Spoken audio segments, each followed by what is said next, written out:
সারা মাস রোজা রাখলো, তারাবি পড়লো, নামাজও পড়লো, শুধু বাদ দিয়েছে না রমজানে পড়ে, তাই কাফের হয়ে গেল? আপনাকে একটা উত্তর দিই, হাদিসটা ভালো করে শুনেন। মুহাম্মদুর রাসূলুল্লাহ সাল্লাল্লাহু আলাইহি ওয়াসাল্লাম বলছেন, মান তারাকা সলাতান মাকতুবাতান মুতাআম্মিদান, 351 নম্বর হাদিস, আল আহাদিসুল মুখতারের মধ্যে এসেছে, সনদ সহি।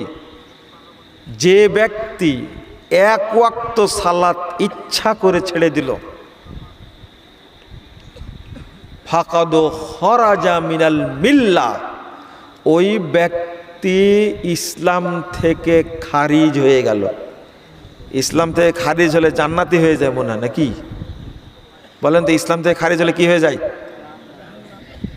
জাহান্নাম আগে, ইসলাম থেকে খারিজ হয়ে গেলে কি হয়ে যায়? আপনি বলেন যে মুরতাদ হয়, কাফের হয়, তো মুনাফিক বলছেন কেন এখনই?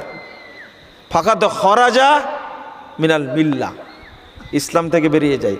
এক ওয়াক্ত সালাত ইচ্ছা করে যদি কেউ বাদ দেয়, আর আপনি পড়ে আছেন সারা বছর পড়ে না, শুধু রমজানে পড়েছে তাই। 2, 22,128 নম্বর হাদিস, মুস্তাদ আহমদের মধ্যে এসেছে, রাসূল সাল্লাল্লাহু আলাইহি ওয়াসাল্লাম বলছেন,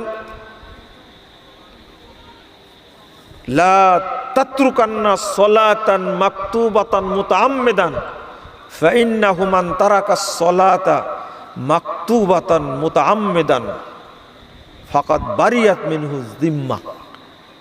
আল্লাহ রাসূল বলছেন, এক ওয়াক্ত সালাত ইচ্ছা করে ছেড়ে দিও না, নিশ্চয়ই যে এক ওয়াক্ত সালাত ইচ্ছা করে ছেড়ে দেয়, আল্লাহর জিম্মা তার মধ্যে থেকে বেরিয়ে যায়। নাউজুবিল্লাহ, আস্তাগফিরুল্লাহ।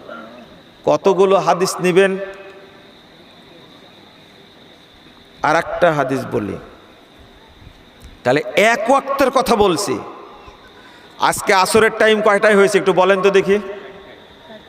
4টায় টাইম হয়েছে, তাই না? কেউ বলতে পারবে না টাইমটা? না, আমি টাইমের কথা বলছি। জামাত তো আপনি 5:30 তো করতে পারেন, বলেন? হ্যাঁ, আজকে ওয়াক্ত কয়টায় হয়েছে সেটা বলেন দেখি দয়া করে। 3:40, তাই না? কে বললেন এটা? হাত তুলেন তো। ঠিক বলেছেন।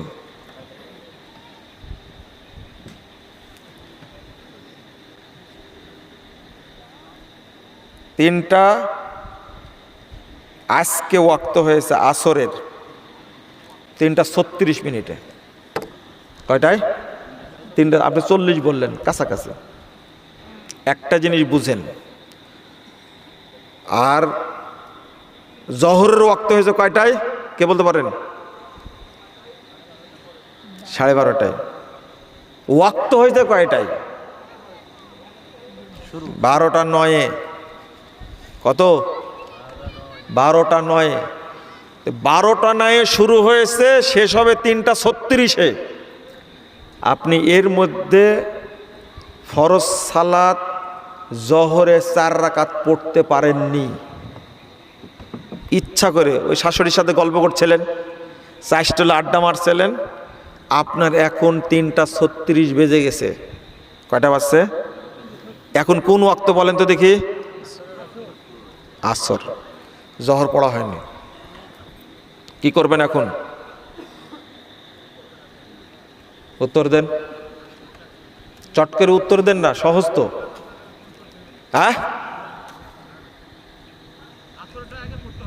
আসরেরটা আগে পড়তে হবে। আর কেউ বলবেন না কিছু?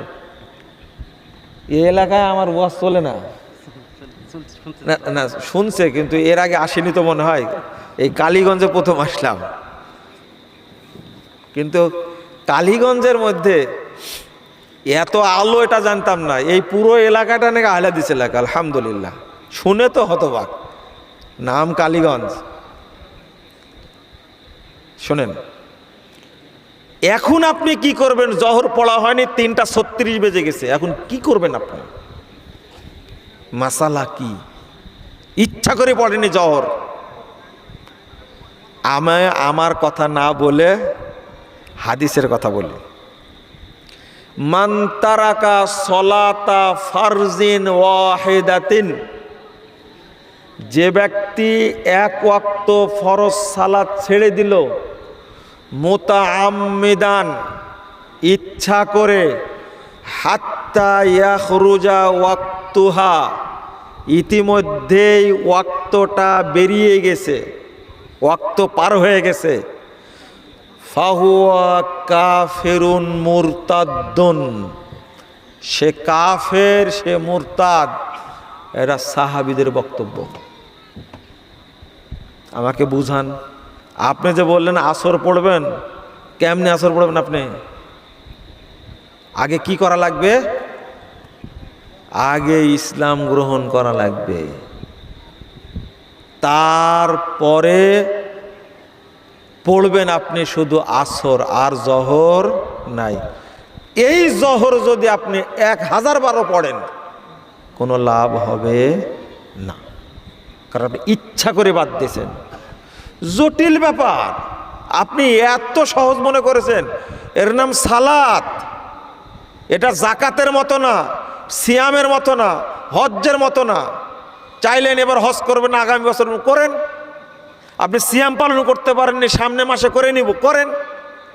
কিন্তু সালাতের ক্ষেত্রে কোনো ছাড় নাই। বরং ফতুয়া খুব শক্ত আপনাদের, নামাজ না পড়লেও ঈমান ঠিক আছে, তাই না? এ হলো ডবল কাফের, এ ডবল কাফের। কারণ সালাতকে ব্যঙ্গ করেছে, ঈমানকেও ব্যঙ্গ করেছে।